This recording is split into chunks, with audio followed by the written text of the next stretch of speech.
Seperti kita tahu bahwa bulan-bulan haram ini berada di bawah kemuliaan Ramadan. Jadi Ramadan bulan termulia, lalu di bawahnya ada bulan-bulan haram. Dari bulan-bulan haram itu 10 awal Zulhijjah inilah hari yang paling tertinggi. Iya, hari paling tertinggi. Makanya bisa Bapak-bapak lihat di poin pertama itu, poin pertama tentang keutamaan tanggal 1 sampai 10 Zulhijjah. Ya, bisa kita baca sama-sama hadis dari Anas radhiyallahu anhu. Ya. Ma min ayyamin 1 2 3. Al-'amalus shalihu fiha ahabbu ila Allah min hadhihi al-ayyam, yani ayyamul 'ashr. Qalu ya Rasulullah wala al-jihadu fi sabilillah. Qala wala al-jihadu fi sabilillah illa rajulun kharaja bi nafsihi wa malihi falam yarja min dzalika bi syai'.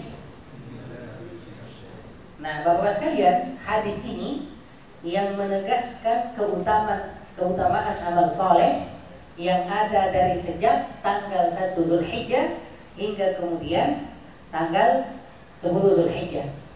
Ya, dikatakan di sini Rasulullah menegaskan ma min ayyamin, tidak ada hari-hari al-amalus shalihu fiha, amal soleh pada hari-hari tersebut ahabbu ilallah, lebih dicintai oleh Allah Subhanahu wa ta'ala, artinya di bulan-bulan haram, min hadhil ayyam, dibanding pada hari-hari tersebut. Ya. Ya. Sampai-sampai hari 10 ini Allah katakan di surah Al-Fajr walayalin 'ashr, demi 10 hari. Wal fajri walayalin 'ashr, demi waktu fajar dan demi 10 malam, 10 hari. Karena apa? Karena keutamaannya. Dan ini kemudian ditegaskan oleh Rasulullah.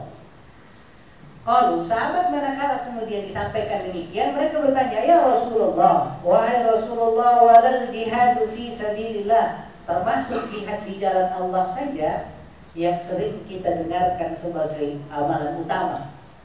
Ya, kata sahabat, juga kalah ya Rasulullah. Kata beliau, walal jihadu fi sabilillah, sampai jihad di jalan Allah saja juga terkalahkan oleh keutamaan amal-amal yang ada di 10 awal Zulhijjah. Illa rajulun, kata Rasulullah, kecuali kalau ada orang yang keluar berjihad di hari itu, ya mungkin kalau kita lihat ya kasus kayak hari ini di Palestina, ya kasus hari ini kita lihat di Mesir ya, ya juga di Suriah. Nah itu kan mereka juga berjihad hari ini, ya. Nah menentang kezaliman di wilayah masing-masing. Makanya kemudian ila rajulun, kecuali seseorang kharaja bi nafsihi, keluar dari rumahnya dengan jiwanya wa malihi, dan hartanya, falam yarji' min dzalika bi syai', lalu dia sudah tidak kembali lagi sama sekali karena telah syahid. Hanya itu kata Rasulullah yang mampu mengalahkan amal saleh yang ada di 10 awal bulan Zulhijjah. Sebetulnya ada yang kurang afdal di kita Pak ya. Saya kurang tahu kenapa nisfu Sya'ban itu lebih tinggi orang menghargainya dibanding 10 awal Zulhijjah itu. Padahal nisfu Sya'ban itu hadisnya kalau mau disebut hanya dhaif. Ya kan? Nah, sementara ini Quran langsung walayalin 'ashrin. Rasul juga tegaskan. Wallahu a'lam, ini karena kita masih kurang memasyarakatkannya. Seharusnya dari tanggal 1 Zulhijjah kemarin kita sudah prioritas lagi nambah intensitas ibadah kita. Ya kita tahulah alhamdulillah ya, kalau bulan Ramadan awal itu luar biasa. Luar biasa. Hampir wajah-wajah semangat ibadah itu terpencar dari saudara-saudara se-Islam kita ya. Tetapi untuk momen ini 10 awal Zulhijjah ini kayaknya belum terlalu menggema. Padahal nanti kita lihat dari hari pertama itu, bagi yang kepengen berkurban sudah dilarang untuk kemudian motong kuku dan motong rambut. Iya, termasuk sunnah-sunnah fitrah yang lain, motong bulu ketiak, motong bulu kemaluan. Iya, karena apa? Tadi itu, kalaulah di sana sedang ihram, ya tidak boleh ada yang lain bagi yang melaksanakan haji. Kita di sini hanya mau korban saja, tidak naik haji, tetapi secara psikologis kita pun mengikuti saudara kita yang sedang ada di tanah suci sana. Apa buktinya? Diantaranya tadi itu dilarang tadi motong kuku. Nah, sampai mohon maaf saya sendiri juga terlena. Ya, nanti hari pertama lupa kalau seharusnya kumis kita sudah dipotong sebelum itu, karena nggak boleh sampai tanggal 10 nanti. Udah terlanjur panjang gitu. Lupa. Juga kuku kita seharusnya sebelum itu kita sudah bersihkan dulu. Tapi mohon maaf, saya sendiri bahkan lupa potong kuku. Itu karena apa yang tadi itu? Tidak begitu semaraknya kita pahami itu. Akhirnya ya tertunda semuanya. Karena ya tadi nanti tanggal 10 setelah kita kurban ya baru kemudian baru boleh. Nah itu adalah bagian itu. Nah, yang lain misalnya masalah puasa. Puasa sudah sangat dianjurkan kita puasa dari tanggal 1 sampai 9. Ya, kalaupun tidak minimal Senin Kamis, ya. Senin Kamis. Ya, kalaupun tidak minimal tanggal 9 hari Arafah. Iya. Ada juga yang kemudian ngambil hari Tarwiyah tanggal 8 Zulhijjah. Kalau puasa tanggal 8 Zulhijjah dengan landasan sebuah hadis bahwa siapa yang puasa Zulhijjah puasa hari Tarwiyah, maka puasa nilai pahalanya seperti terhapus dosanya setahun yang lalu, maka itu hadisnya adalah hadis lemah. Bahkan oleh Ibnu Jauzi rahimahullah disebut al-mawdu'at. Di dalam kitabnya al-mawdu'at menyebut bahwa hadis itu palsu. Nah, tapi kalau kita puasa atas nama hadis tadi itu, ma min ayyamin, tidak ada hari al-amalu sholih fiha, amal sholih di dalamnya lebih unggul, termasuk diantaranya puasa, maka tidak apa-apa. Tidak apa-apa. Ini masalah sumber pelaksanaan amal saja. Bahwa satu ada hadis yang maudhu' palsu dan ada hadis yang sahih. Nah, makanya ketika kemudian kita tanya, nah kita baca di Syarah Riyadhus Shalihin Syekh Shalih Al-Utsaimin rahimahullah, bahwa yang dimaksud amal soleh di sana adalah pertama dan yang paling utama orang yang melaksanakan haji. Ya tentu bagi yang mampu. Ya. Kalau kita yang nggak haji tadi kurban, ya itu yang amal unggulan. Ya makanya nanti kita akan lihat Rasulullah menegaskan man kana lahu sa'ah. Siapa yang memiliki keluasan rezeki walam yudhi, lalu dia tidak berkurban, maka fala yaqrabanna musallana. Gak usah dekat-dekat ke tempat sholat, karena Rasulullah sholat agak sedikit ya marah lah sama orang-orang yang punya uang tapi tidak mau berkorban. Sampai ya ulama menyatakan sekalipun kita infak di hari tanggal 10, 11, 12 sampai 13 uang 2 juta dan sementara kita beli kambing hanya 1,5 juta, masih nilai 1,5 juta untuk kurban itu lebih tinggi dibanding infak yang sama. Tetapi bukan kurban. Bukan kurban. Karena apa? Seperti kita ketahui, salah satu kategori yang disebut amal utama itu adalah manakala sesuai timingnya, waktunya. Coba aja teman-teman, bapak-bapak sekalian, lagi kita ngaji begini, tiba-tiba bapak baca Quran, bukan baca Quran yang utama. Yang utama apa? Ngaji. Ya, ngaji. Ya, termasuk kemudian sholat sunnah. Orang lagi pengajian, dia sholat sunnah. Ya, Imam Malik rahimahullah pernah ngeliatin seorang jamaah itu pas mau ngaji itu sholat sunnah di depan. Nah ini ditungguin sampai selesai. Kata beliau, apa yang kita mau lakukan dengan ta'lim ini lebih tinggi pahalanya dibanding sholat sunnah Anda ini. Tanpa ada ta'lim Anda bisa sholat sunnah, tetapi belajar tanpa ada guru nggak bisa. Ya. Dan ini adalah belajar ini salah satu jihad fisabilillah. Rasulullah menegaskan man kharaja fi talabil ilmi, siapa yang keluar dari tempatnya, dari kantornya, dari tempatnya untuk menuntut fahuwa fi sabilillah. Dia sedang berada di sabilillah hatta yarji' sampai kemudian dia balik ke tempatnya semula. Iya. Jadi tidak selamanya kuliah agama, tidak selamanya pesantren, enggak. Termasuk kita seperti ini masuk kategori fi sabilillah. Sehingga kemudian amal-amal soleh di 10 awal bulan Dzulhijjah ini termasuk kita ngaji begini, ini adalah amal soleh yang lebih nilainya dibanding kemudian di hari-hari yang lain gitu. Nah, cuma dirahmati Allah Subhanahu wa taala. Nah, kemudian ya, poin kedua, lalu keutamaan kurban. Keutamaan kurban di situ ini tadi masuk kategori 10 Dzulhijjah. Iya. Yaitu menyembelih kurban termasuk amal saleh yang utama. Nah, ada sebuah hadis ya dari Ummul Mukminin Aisyah radhiyallahu anha. Di situ dikatakan itu ma'amila adamiyun, tidaklah seorang hamba, seorang manusia beramal min amalin, berupa sebuah amalan yauman nahr, pada hari nahr, pada hari penyembelihan, yaitu tanggal 10 setelah sholat Idul Adha, 11, 12 sampai 13 setelah asar berakhir. Iya.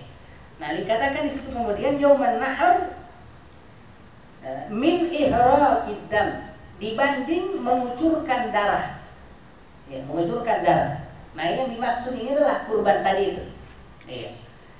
Innaha la ta'ti yaumil qiyamah. Kenapa dikatakan bahwa utama? Karena kata Rasulullah pada hari kiamat nanti hewan kurban yang kemudian telah kita persembahkan, kita sembelih, ya'ti bi kurumiha, akan datang dengan tanduknya, kemudian wa syariha, dan juga bulu-bulunya, wa adlafiha, dan juga kemudian tulang-tulangnya, wa inna dam. Iya. Semua itu akan menjadi saksi. Iya, menjadi saksi. Mau atau tidak, kita akan tetap disaksikan Bapak-bapak sekalian. Kalau kita baca ya was-sama'i dzatil buruj, surah Al-Buruj. Ya, was-sama'i, demi langit, dzatil buruj, yang dipenuhi dengan bintang-bintang, wal yaumil mau'ud, dan demi hari yang dijanjikan. Di sini Allah bersumpah dengan dua hal, fenomena yang terlihat dan nyata di depan kita, yaitu langit beserta gugusan bintangnya. Lalu Allah arahkan kita ke yang gaib, wal yaumil mau'ud, hari kiamat yang dibenci, yang tidak diimani oleh orang kafir. Lalu Allah katakan wa syahidin wa masyhud, demi yang menyaksikan, wa masyhud, dan yang disaksikan. Ya, jelas masalah kita dilihat semuanya, disaksikan, apapun yang ada di sekitar kita itu akan menyaksikan, merekam semua pengabdian kita kepada Allah Subhanahu wa taala, tingkah laku kita. Apalagi kemudian tentang malaikat itu kita pernah bahas tentang salah satu fungsi malaikat adalah memonitor terus amalan kita kan. Iya, termasuk ketika sholat Jumat, termasuk ketika kita pengajian begini, semuanya ada catatannya di sini malaikat, daftar hadirnya lebih lengkap. Nah, makanya kemudian di sini dikatakan itu akan semua menjadi saksi tentang keikhlasan dan pengorbanan kita kepada Allah. Namanya tadhiyah. Tadhiyah itu pengorbanan. Makanya kurban disebut apa? Udhiyah. Ya, kurban. Nah, ada pun hadis yang menyatakan bahwa nanti hewan kurban kita akan menjadi kendaraan di Shiratal Mustaqim. Ternyata hadis itu adalah hadis palsu. Ya, bukan hadis sahih. Jadi kita hanya bisa menyatakan bahwa sebatas saksi. Adapun dia jadi kendaraan, itu adalah tambahan yang sumbernya nggak jelas. Sumbernya nggak jelas. Walaupun banyak dari kita yang mempromosikan hadis itu, tapi tadi masalah sumber yang kurang tepat. Karenanya Bapak sekalian, di sini katakan wa inna dama, sungguh darah hewan kurban la yaqa'u minallahi bimakan, akan kemudian jatuh di sebuah tempat di sisi Allah qabla an yaqa'al al-ard, sebelum darah itu sendiri mengalir di tanah ketika kita sembelih. Artinya apa? Allah, Rasulullah menegaskan betapa cepatnya pahala hewan kurban itu sampai ke Allah, sampai dianalogikan darah hewan kurban itu belum menetes di tanah, di sisi Allah sudah sampai pahalanya dan sudah kemudian tertulis. Nah, dari hadis ini kita akan melihat ada beberapa Iya, keutamaan kurban. Ya, seperti yang Bapak lihat itu pointer A. Pertama, merupakan syiar-syiar Allah Subhanahu wa taala. Bahwasanya manakala kita berkurban dan menghormati tradisi kurban, maka kita termasuk orang yang mensyiarkan Islam, orang yang menghormati keagungan Islam. Allah katakan di Quran, "Wa may yu'azzim sya'airallah." Siapapun yang mengagungkan syiar Allah, fahuwa min taqwal qulub, itu adalah bukti bahwa kemudian hati kita bertakwa. Ya, saya kasih analogi sedikit Pak terkait ini. Kata syiar itu artinya simbol. Kira-kira kalau kita melihat tanda bulan bintang, hati kita bagaimana Pak? Ada rasa tenang, ada rasa kedekatan. Coba kalau kita melihat tanda simbol, mohon maaf ya, iya, T plus itu, iya, apa yang ada di perasaan kita kira-kira? Tentu berbeda, ada rasa tidak enak. Kita melihat simbol, iya, agama Yahudi, terasa di sini gak enak, padahal hanya simbol. Karena apa? Tadi hati itu merasa dekat kepada yang dicintai dan ajaran Allah, itu artinya adalah ketakwaan. Ketakwaan. Sampai-sampai kita sedih melihat orang berdosa, misalnya ya, untuk perempuan gak berjilbab atau orang gak sholat, itu sudah pahala Pak. Karena hati tidak mungkin sedih melihat orang tidak sholat, melihat anak kita yang gak sholat, melihat istri kita yang misalnya gak jilbaban. Kalau kita beriman, pasti hati kita miris. Dan ketika hati miris seperti itu adalah ketakwaan. Dan bandingkan manakala hati kita tenang-tenang saja melihat itu semua terjadi, seolah bukan kewajiban, seolah bukan aturan. Dan itu adalah yang disebut bagian dari ketakwaan. Terus terang, Islam ini dari akidahnya, ideologinya harus mempengaruhi cara kita berpikir pertama. Yang kedua, cara kita berbuat, akhlak, sikap. Yang ketiga, baru tata cara kita merasa. Ini Islamnya. Kalau tata cara kita berpikir belum Islami, itu karena pengaruh akidah kita yang belum kuat. Gara-gara seperti itu kemudian ngefek ke perbuatan kita yang tidak Islami. Lalu lama-lama membentuk perasaan kita yang tidak Islami. Perasaan kita bisa jadi na'udzubillah menentang hal-hal yang justru Islam mengajarkannya. Yang disebut orang yang baik adalah orang yang perasaannya searah dengan Islam, perbuatannya searah dengan Islam, dan orang yang berpikirnya searah dengan Islam. Nah, jemaah yang dirahmati oleh Allah Subhanahu wa taala, itu syiar. Yang kedua, berkurban merupakan bagian dari sunnah Rasulullah SAW. Iya, bahkan kalau kita lihat ini adalah sunnah langsung diambil dari tradisi Abul Anbiya, ayah para nabi, yaitu Nabi Allah Ibrahim alaihissalam. Sering kita katakan di sini, kedua nabi ini itu disebut sebagai beliau ini Abu Tauhid, ayahnya Tauhid. Makanya ketika kita tasyahud, selalu nama beliau itu nomor 22.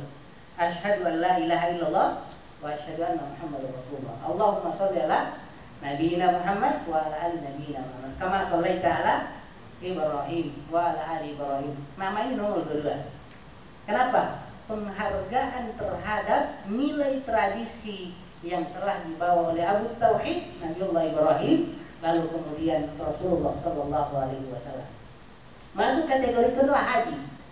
Haji adalah tradisi Nabiullah Ibrahim, Nabiullah Ismail, dan Rasulullah Sallallahu Alaihi Wasallam. Sehingga nilainya senantiasa luar biasa. C. Berkurban termasuk ibadah utama. Ya. Kalau kita lihat Bapak sekalian, di ayat yang akan kita baca sama-sama ini di lembaran kita itu, di situ dirangkaikan antara sholat dan kurban. Ya, coba kita baca sama-sama. Ya, dilihat lagi. Qul inna sholati wa nusuki. 1, 2, 3.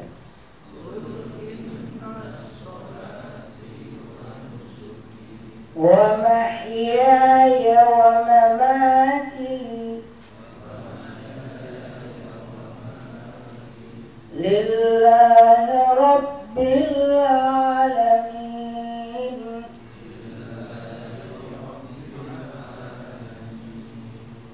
لا شريك له وبذلك أمرت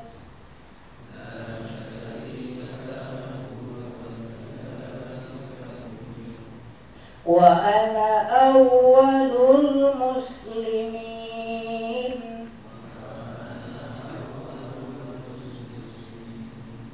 Ya, di sini kita lihat kul katakan inna sholati sungguh sholatku wa nusuki. Nah, nusuki ini Pak, nusuk itu artinya adalah kurban. Kurban. Jadi sungguh sholatku dan kurbanku. Iya, itu dirangkaikan. Iya, sama persis di surah Al-Kautsar. Ketika Allah menyatakan fasholli li rabbika wanhar, fasholli. Iya, salatlah. Allah katakan inna a'tainaka, sungguh kami telah memberikan kepada engkau wahai Rasulullah Al-Kautsar. Ada dua penafsiran ulama di sini. Pertama, Al-Kautsar yaitu an-ni'mah al-katsirah, nikmat yang begitu besar. Dan yang paling pertama adalah nikmat kenabian. Coba.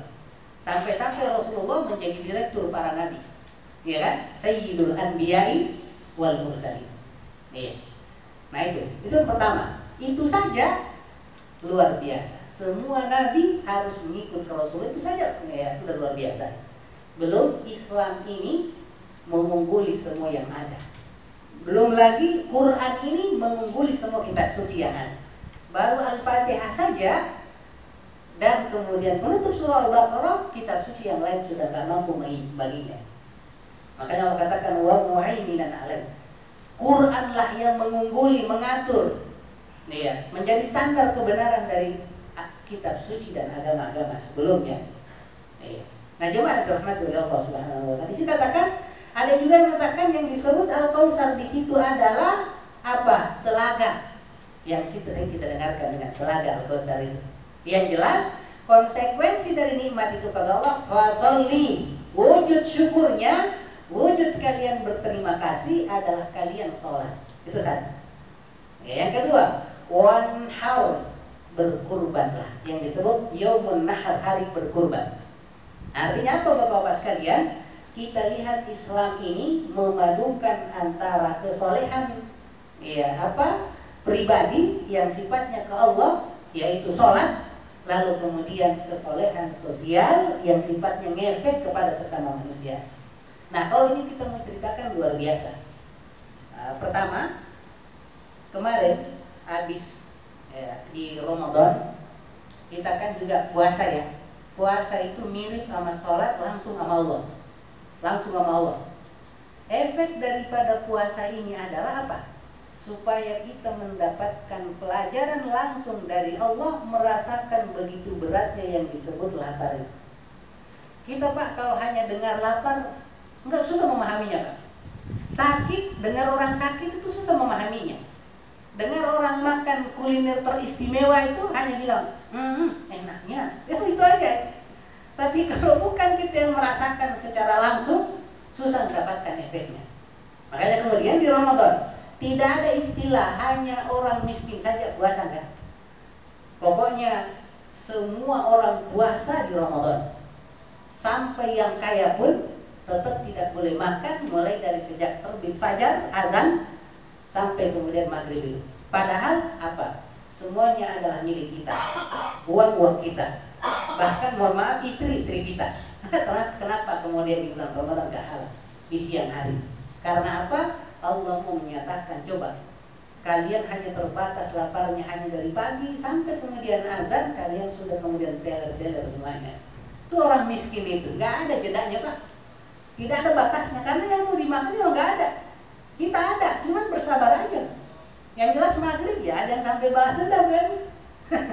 Kalau mereka udah balas dendam nggak ada makanannya.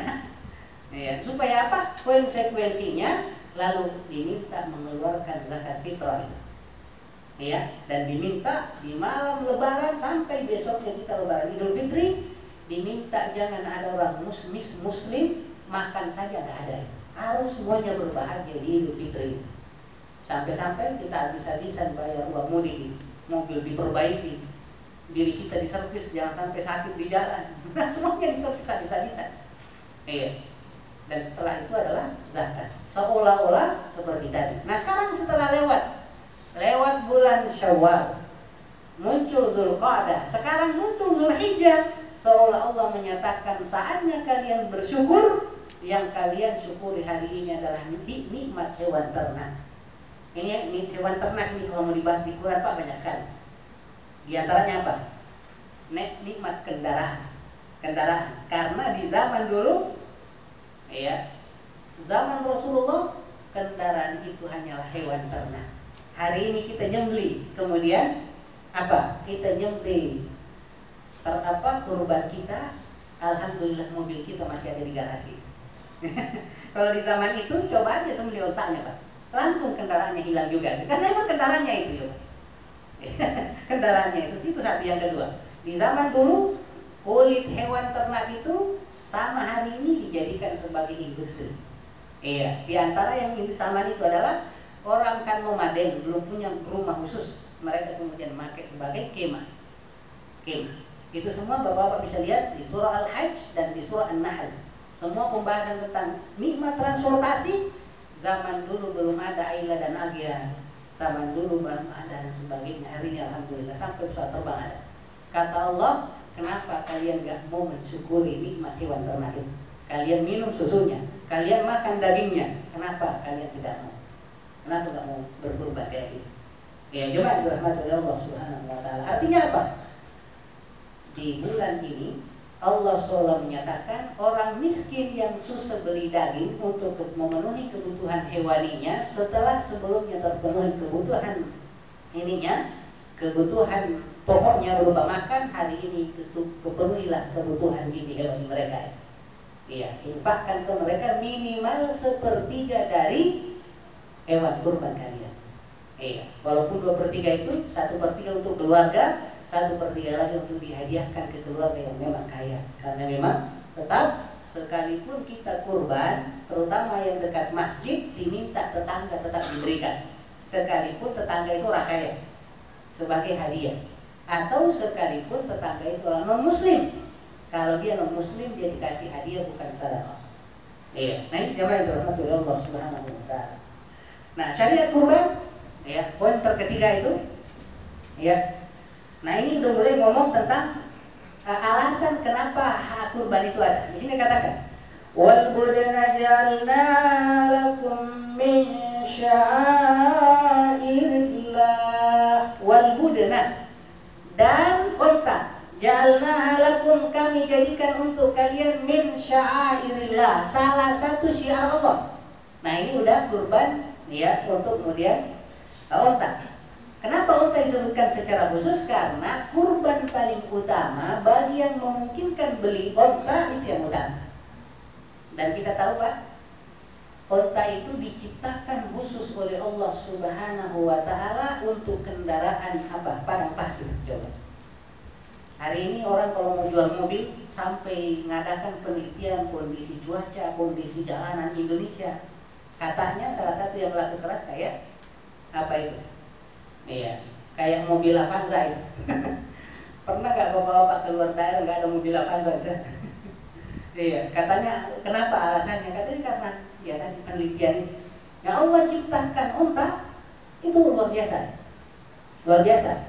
Salah satu keutamaannya adalah mampu menampung di punuknya itu sampai 20 liter, coba. Iya. Kalau ada orang kita di sini mampu nampung kayak gitu, gimana puasanya Pak? Ntar lupa aja minum sampai 3 liter. Iya, sampai infus saja kita nggak boleh. Kalau efeknya langsung memberikan gizi ke tubuh kayak gitu. Iya, itu baru itu. Makanya orang-orang Arab dulu selama sama kendaraannya unta, ya ketika kehabisan air di padang pasir gak ketemu awas, cukup dengan ini terbuka airnya diminum sama-sama sama untanya kayak gitu. Iya, itu zaman dulu. Makanya di perang, coba bapak-bapak terbaca di perang hampir yang dialami Rasulullah itu, salah satu alasan kemenangan setiap peperangan itu adalah siapapun yang pertama menguasai sumber air sebelum perang, dia akan dipastikan menang. Iya.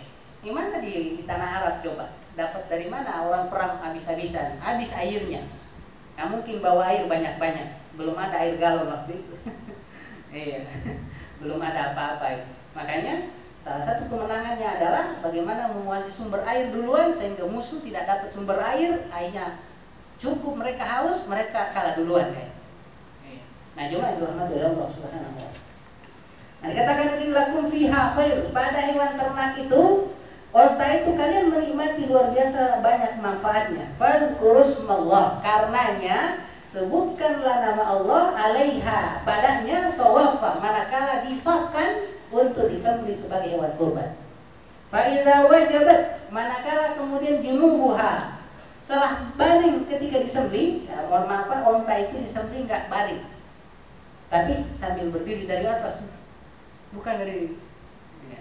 Pas jatuh begitu, nah itu yang disebut wajabat junubuha, udah jatuh. Ya, beda sapi ya dibaringkan. Ya, makanya disebut wanhar. Nahar itu adalah penyembelihan dengan onta. Nah, faida wajabat junubuha, kalau sudah kemudian terbaring karena telah disembelih, fakulu minha, silahkan kalian makan sendiri. Nah, ini dalilnya boleh makan sendiri hewan kurban. Wa at'imul qani, silahkan setelah itu juga berikan makan kepada orang-orang miskin. Pertama, prioritaskan yang tidak meminta-minta. Ada orang miskin Pak, tapi harga dirinya tinggi, dia tidak minta-minta. Nah, orang begini diminta diprioritaskan dalam pembagian hewan kurban, karena dia punya harga diri. Iya, meminta-minta itu boleh kapan? Manakala yang dimakan pun sudah tidak ada. Termasuk diantaranya manakala kita melanggar status hukum Islam, lalu kemudian kita nggak mampu bayar, itu boleh masukin proposal ke Baitul Mal, itu minta-minta juga itu. Dan negara diminta meringankan beban umat Islam yang kena kayak gitu. Ya contohnya kayak kasus seorang suami ya berhubungan kelamin dengan istrinya pas siang hari Ramadan. Iya kan kayak gitu ya. Tiba-tiba dengar dari Rasulullah, kamu harus puasa 2 bulan berturut-turut, ya baru sebulan ini gak kelar, udah melanggar. Iya, kalau gitu merdekakan budak. Kata dia, saya yang paling miskin di tempat itu. Kata Rasulullah ini, 2 karung gandum ambil saja untuk kamu makan. Udah kena dua-dua. Iya, udah dapat siang hari Ramadan. Iya, dia juga dikasih. Itu apa, Rasulullah bertindak untuk meringankan beban umatnya yang kena hukum had yang dia sendiri tidak bisa bayar. Akhirnya kemudian dapat semuanya kayak begitu. Nah, jemaah dirahmati Allah Subhanahu wa taala. Nah, lalu kemudian kita lihat hadis itu, ya coba kita baca sama-sama di lembaran pertama yang di paling bawah. Inna awwala 1 2 3. Ma nabda'u bihi fi yaumina hadza an nusalli thumma narji' fanamhar. Ya, cukup sampai di situ. Kata Rasul lagi, hari ini di hari raya Idul Adha, yang pertama kita lakukan adalah an-nusolli, kita sholat dulu, thumma nanhar, lalu kemudian kita nyembelih hewan kurban kita. Nah, kapan kemudian ada yang melakukan gitu ya, sholat dulu baru nyembelih, itu yang disebut hewan kurban. Ya, kapan kemudian nyembelih dulu baru pergi sholat? Kata Rasulullah, itu bukan kurban sama sekali. Itu adalah hanya daging yang dia sedekahkan ke keluarganya. Laisa minan nusuki fi syai', bukan sama sekali an-nusuk kurban. Bukan kurban. Kenapa? Rasulullah pas pulang, suatu saat pulang sholat Idul Adha, pas balik melihat sudah ada yang sudah dibantai hewannya di sana.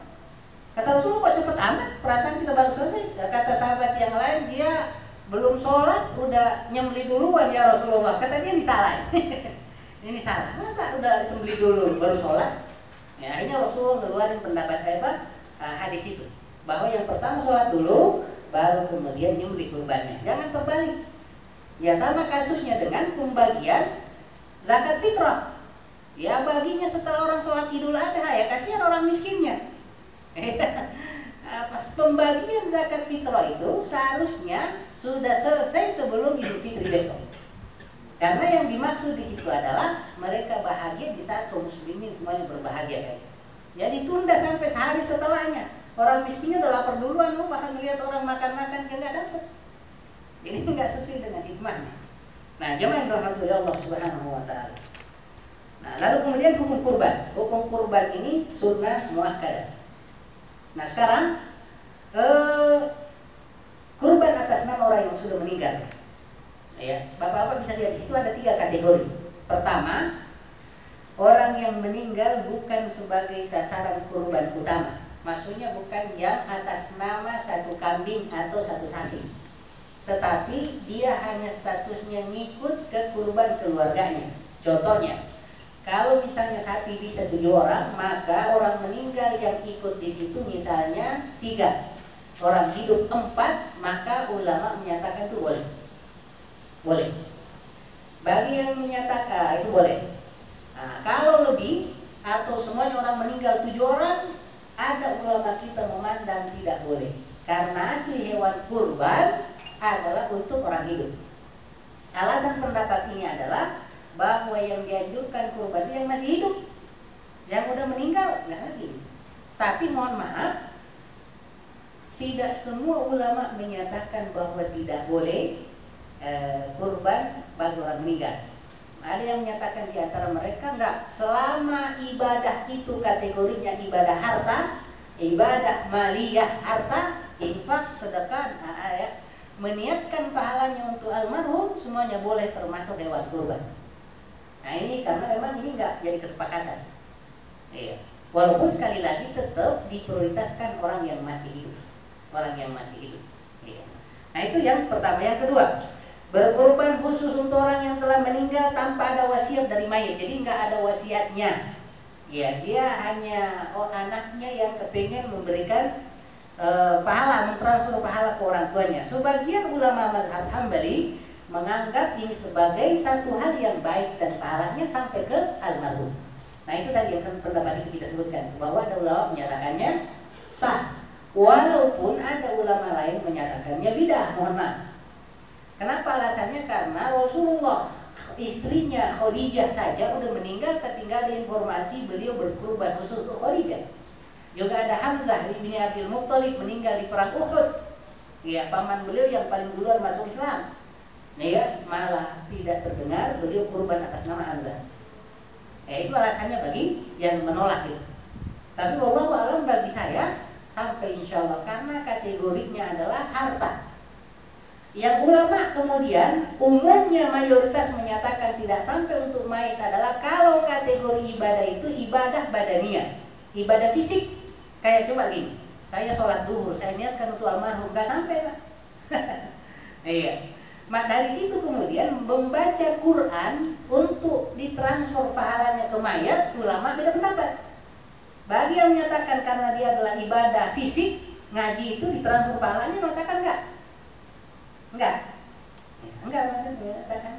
Ya, dan itulah kita pakai di Indonesia ini, yaitu sampai, sampai sebaliknya, Nah, jemaah yang dirahmati Allah, ada tuh kayak sedekah, alhamdulillah, banknya luas, 10.000 atas nama orang meninggal, masukin ke celengannya, langsung ngasih orang lain, langsung dapat, karena harta, harta.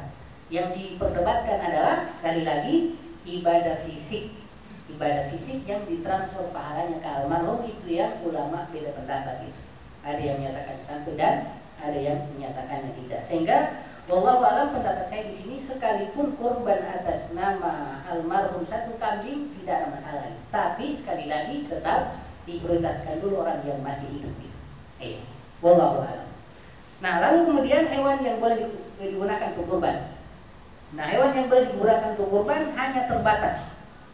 Karena di Quran hanya dikatakan seperti di situ, wa yadhkuru smallahi fi ayyamin ma'lumat, agar mereka menyebut nama Allah manakala mau berkurban, mau menyembelih.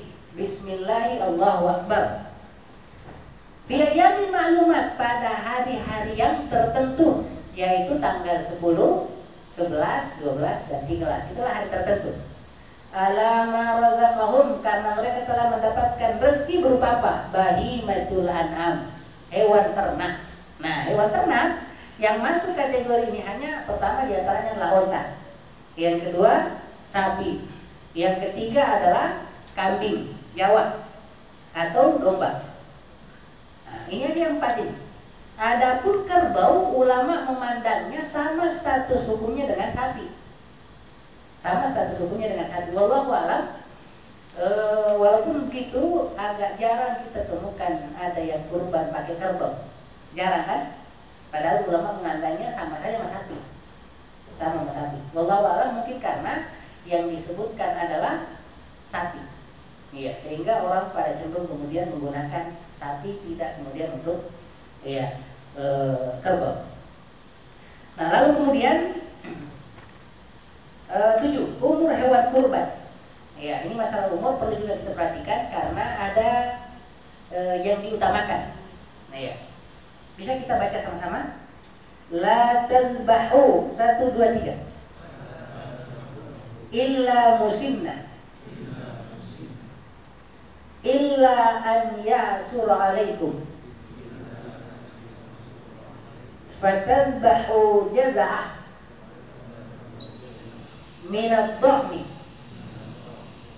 Nah, kata Rasulullah, la tanbahu, kalian gak usah nyembelih illa musimna, kecuali hewan kurban musimna. Musimna itu dari kata sinnatun, ya sinnun, artinya umur, artinya hewan kurban yang sudah berumur atau cukup umur.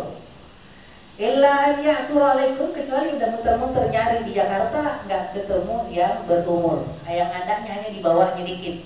Nah, lalu kemudian fatanbahu jaza'ah, kalian menyembelih jaza'ah. Jaza'ah itu adalah hewan kurban yang tidak masuk kategori umur yang biasa, tapi umurnya hampir sampai ke standar yang dimaksud yang berumur. Iya. Nah, kalau Bapak lihat di situ ada kolom di situ, pertama onta, untuk onta 5 tahunan.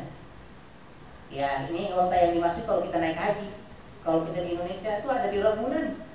Wah, itu kita dikejar sama orang datanginnya aja dari sono, biaya transportasinya banyak, masa mau jadi kurban? Iya, itu 5 tahun baru boleh. Ya, belum lagi lebih mahal coba. Yang kedua, sapi. Sapi ini ketentuannya untuk umurnya adalah minimal 2 tahun. Ya, jadi nanti boleh kita ngambil di bawah 2 tahun, baru kemudian baru capek nyari yang 2 tahun nggak ada 1,9 misalnya itu baru kemudian kita boleh di bawahnya. Anehnya itu gini, berarti kalau gitu riwayat sapi itu harus ketahuan, harus tahu tanggal lahirnya. Ya, masa harus ada akta lahirnya. Ya, maunya untuk sapi-sapi yang untuk kurban itu, ya bagi penjual minimal tahu umurnya, kira-kira ini prediksinya berapa tahun. Karena kalau mau cuma lihat besarnya, ya besar tidak menentukan, sama seperti kita. Ada yang kecil umurnya udah tua. Ada yang besar banget ternyata baru SMP. Nggak bisa sama sekali, kan harus ada ini, ada keterangannya. Iya. Nah, wallahu a'lam.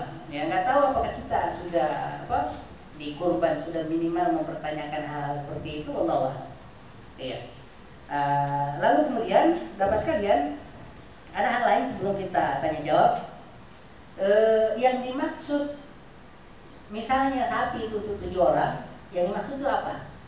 Yang dimaksud 7 orang itu adalah atas nama pembiayaannya. Pembiayaan. Sama sama kambing 1 orang, nggak boleh 2. Yang dimaksud itu adalah pembiayaannya. Adapun pahalanya boleh diniatkan untuk seluruh keluarga kita yang masih hidup plus yang telah meninggal. Jadi sebetulnya ya luas. Nah, makanya kenapa? Karena Rasulullah menyatakan hadza minni wa min ahli. Ya Allah, kurban ini dariku dan dari seluruh keluarga. Mana kan semua keluarga. Bahkan di hadis yang lain dikatakan hadza minni, ya Allah, ini kurban ini dari aku, wa min ummati, dan seluruh umatku yang belum kurban. Coba. Kenapa? Karena yang dimaksud 1 atau 7 itu adalah hanya atas nama pembiayaan, tetapi niat pahalanya boleh diniatkan untuk yang lain.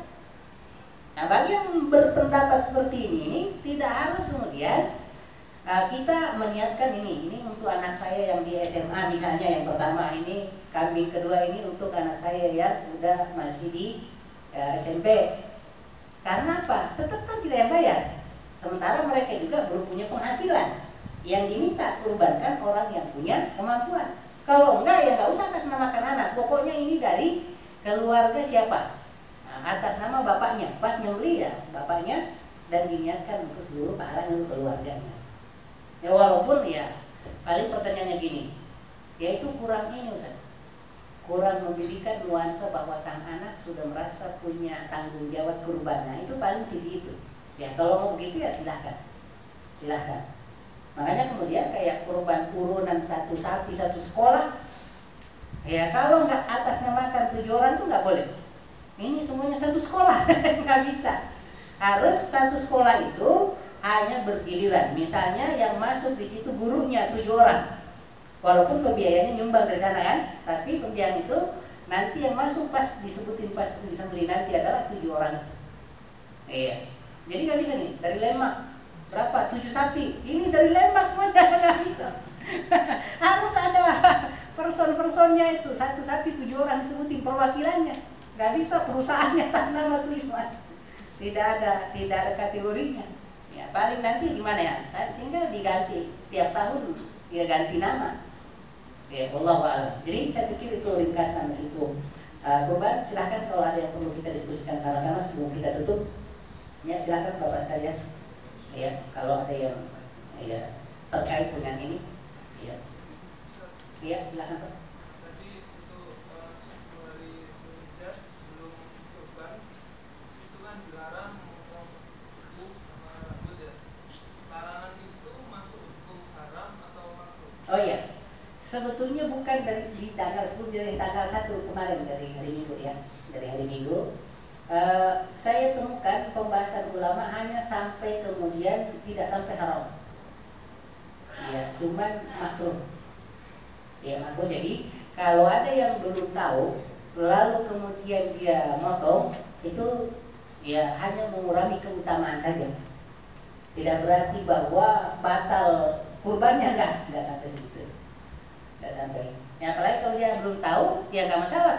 Setelah misalnya pengajian ini baru tahu, waduh hari Minggu kemarin udah bersih. Gimana? Insya Allah lanjutkan Pak, jangan lagi ada yang lain dulu sampai ini. Karena ya puasa aja kan kalau kita lupa, ya padahal ya lupa itu tahu sebelumnya. Ini memang belum tahu. Ya tentu tidak ada masalah. Jadi bagi-bagi yang sudah sudah motong, ya kuku, ya karena belum tahu. Ya nggak masalah. Yang susah itu udah tahu hari ini, besoknya potong, nah itu benar. Karena udah tahu. Iya, udah tahu. Allah alam. Jadi, ya sampai kemudian kurban kita disembelih. Iya, Allah alam keutamaannya di antaranya adalah kalau yang bisa nyembelih silahkan nyembelih sendiri. Iya, kalau minimal nggak bisa nyembelih, minimal pas lagi disembelih kita datang melihat, karena itu efek ketakwanya beda. Efek ketakwanya beda. Iya, Allah alam. Itu yang kita pahami. Ya silahkan kalau masih ada yang lain. Ya terkait dengan hari raya ini. Ya silahkan Pak. Iya. Ya kalau disalurkan ke wilayah-wilayah ini, misalnya karena kita di Jakarta ini lumayan lah ya. Berarti sunnah kayak tidak nyembelih sendiri sama kemudian melihat langsung, wallahu alam tidak apa-apa kalau ada kepentingan lebih, yaitu mengirim ke wilayah-wilayah minus. Ya, karena memang maksud daripada kurban adalah menyampaikan ke orang yang minim gitu kan, minim. Dan untuk kasus kota besar kayak Jakarta, Surabaya, alhamdulillah kita emang di sini udah cukup lah, bahkan berlebihan malah kalau mau disebut. Nah, kasihan daerah-daerah yang terpencil. Ya, daerah terpencil. Soalnya kalau mau, ya kayak pemerintah Saudi itu coba berapa ribu orang kurban di sana Pak ya. Kalau mau didistribusikan ke wilayah-wilayah Muslim yang minim itu luar biasa, luar biasa. Coba ya kayak krisis kayak Suriah, dioper aja ke Suriah daging kurbannya, itu aman tuh. Cuman masalahnya kalau politik biasanya negara penerima belum tentu mau meng-ACC, perlu lobby-lobby juga. Ya, kayak kita tuh pernah di Indonesia sini, hewan kurbannya sudah ada di Tanjung Priuk, tapi nggak bisa dikeluarin karena ya Menteri Pertaniannya nggak mau tanda tangan. Udah sampai di sini coba. Ya kita kadang sombong-sombong juga kayak gitu. Kita butuh tapi ya nggak nerima gitu, karena masalah politik. Iya, Allahu a'lam. Jadi nggak ada masalah Pak. Ya ada sunnah yang kita tinggalkan karena ada sunnah yang utama yang lain, yaitu masalah pemanfaatan. Allahu a'lam. Ya silakan. Kalau masih ada yang ini, ya silahkan. Yang kalau yang sekarang itu ada yang kaleng-kaleng. Oh iya. Bagaimana masalah kaleng? Kan ada super kurban itu ya. Nah, super kurban. Yang jelas, hewan kurban boleh disimpan di rumah untuk dimakan keluarga kita selama tidak terjadi penceklik. Penceklik. Ini istilah penceklik ini kita nggak rasakan sekarang. Kalau di zaman dulu itu kayak di Quran ya, kasusnya di zamannya Nabi Yusuf itu 7 tahun nggak turun hujan Pak, nggak kebayang gitu. Sementara mereka tidak, bukan industri tapi pertanian sama peternakan. Ya kalau ya apa pepohonan atau tumbuhan yang nggak tumbuh dari mana pada mau makan, habis semua kan. Iya, karena itu yang disebut penceklik kayak gitu. Nah kalau musim penceklik nggak boleh ditahan, harus dibagikan karena orang lagi pada lapar. Nah kemudian manakala kemudian tidak penceklik tapi ya suasana nggak krisis moneter lah, misalnya aman-aman, boleh kemudian kita simpan untuk keluarga, termasuk dikoretkan kayak begitu. Ya, yang jelas kan yang utama itu penyembelihannya nggak keluar dari hari yang ditetapkan. Adapun pemanfaatannya nggak masalah melebihi itu. Nah untuk distribusi, ya walaupun ya kalau memang bisa langsung kenapa tidak? Kenapa tidak? Jadi bagi saya super kurban itu salah satu terobosan aja untuk memperluas jangkauannya yang lebih luas, plus juga kemudian bagi yang tidak mampu disediakan kemudian secepatnya untuk 4 hari itu. Wallahu a'lam. Karena yang penting adalah penyembelihannya. Ya, wallahu a'lam. Ya, silakan satu lagi kalau masih ada yang perlu di. Ya, ya cukup kita. Kenapa? Saya pernah dengar ini pendapat beberapa ustadz yang tadi mengenai kalau berkurban itu kan perintahnya sembelih binatang. Jadi ada yang berpendapat kurang setuju kalau misalkan dalam kurban itu yang orang lain yang menyembelih gitu. Oh iya. Kita yang menyembelih. Karena Iya. yang diminta itu seperti apa? Aslinya kalau kita yang nyembelih sendiri hewan kurban kita kayak Rasulullah itu lebih utama. Karena tadi kita kan yang mempersembahkannya ya. Kita yang ini beda rasanya Pak.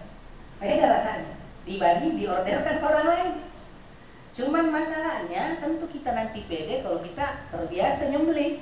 Ini baru mau nyembelih udah jatuh duluan ya, kasihan. Sementara menyembelih itu adalah kompetensi juga. Kata Rasulullah, ya inna Allah katabal ihsan ala kulli syai'. Allah sudah menetapkan kita harus profesional di semua bidang. Ya kan? Jadi jangan asal-asalan, termasuk nyembelih. Yang menyiksa hewan ternaknya. Ya, salah satu kategori profesional itu adalah kalian waliyuhidda ahadukum syafratahu, ya. Kalian kasih tajam alat sembelihnya supaya ya hewannya nggak kelamaan capeknya. Ini lama gara-gara udah ya pisaunya ada tajam, kitanya yang keder. Kasihan hewan ternaknya. Artinya apa? Sunnah itu jadi maksimal manakala nanti kemudian kita bisa nanti. Jadi perlu latihan sebetulnya. Bahwa kayak kita ini perlu latihan-latihan nyembelih. Nah itu belum lagi Pak, mohon maaf ya, mohon maaf nggak mengajarkan salah-salah, supaya ada keberanian kita untuk melihat darah untuk kemudian nyembelih. Ya gimana mau berjihad kalau baru nyembelih baru nyembelih hewan aja nggak bisa. Orang dulu itu salah satu latihannya untuk kemudian jihad di zaman Rasulullah itu ya biasa berburu, biasa. Belum lagi mereka hampir dikatakan tiap hari bertengkar, ya kan? Mereka kan suka bertengkar emang.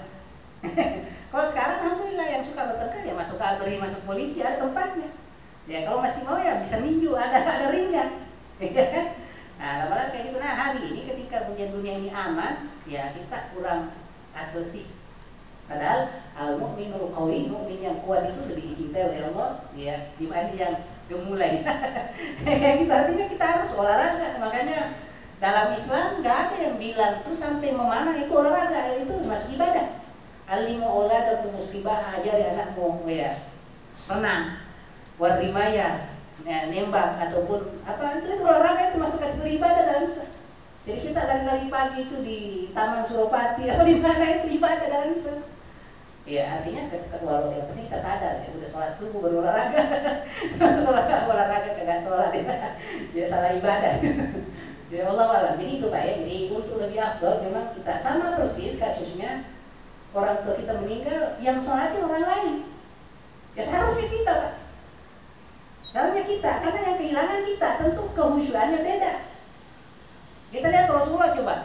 Sahabat mau naik haji. Kata Rasulullah, "Lahkan sana ya Umar min doain. Jangan lupa doakan kami di sono." Orang kalau mau bilang, "Ya Rasulullah, antum mau yang didoakan." Nggak kebalik gitu.